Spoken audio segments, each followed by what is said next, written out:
Yo, what up? 你要见还是我 Yo, what up? 你要见还是我 It's Razor Pop lah.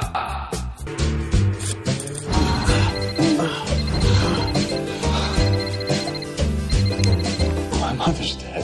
I'm not going tomorrow. I thought as a family... We could pretend that we actually like the Dragon Lady. The Dim Sum Funeral is a movie about 4 Chinese-American siblings who get together when their mother dies.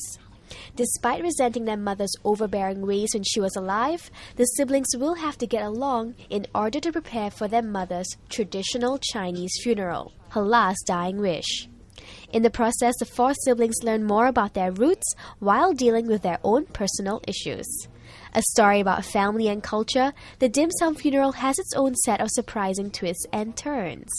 Although the film has not won any awards yet, The Dim Sum Funeral has made its way around the world at various film festivals. It was screened here at the National Museum of Singapore on April 23rd. Today I sit down with some of the cast from the movie to find out more about their roles in the film and how American or Chinese they are in real life.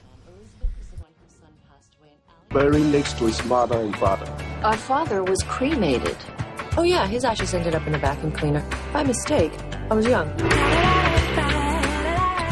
Okay, so Julia, tell us about your character in the film.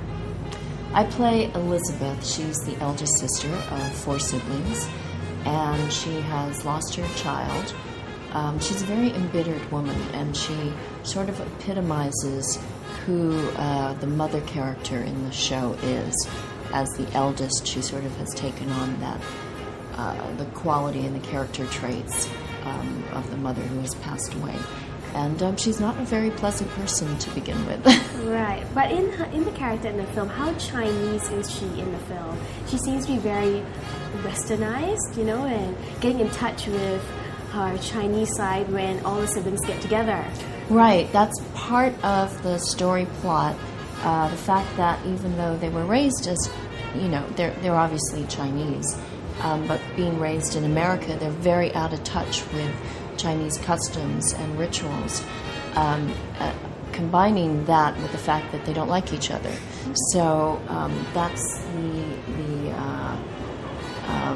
bringing together of these different points of view, because they conflict so deeply with who they think they are, and then they realize they have some deeper understanding of their culture and their heritage in the process of reuniting with their siblings. She's the princess, right?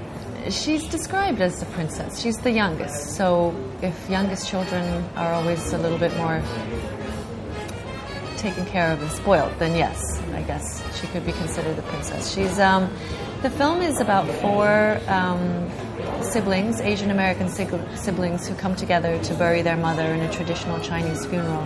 And for the most part, they're estranged. They don't get along. They've been brought up to be uber competitive with each other. And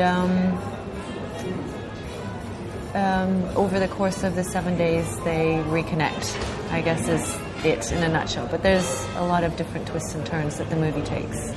It was written, I think, as a dark comedy. It still is a dark comedy, but I think it's also very relatable in that it's a story about family, and it's a story about forgiveness mostly, I think, and prioritizing what's important or what should be important in your life. So I think on that level, it's relatable to just about everyone. 4 siblings reuniting and getting in touch with their more Asian side, having grown up in America their whole lives. Right. Can you relate to your character in that sense? This particular character, I don't think he was in touch with his Asian side during the, you know, for his, yeah. As for me, I mean, I came to Hong Kong 20 years ago and had a lot of, you know, experiences in Hong Kong and China, and, you know, back and forth over the years. So a little different from the character. Okay. Yeah. I could relate to the story. I can't really. I found elements of Mei Mei that I can relate to, but I could relate to the story. The story is about family, and it's about forgiveness, and it's about love, and it's about finding finding your roots. Yo, what up? It's Razor Pop lah.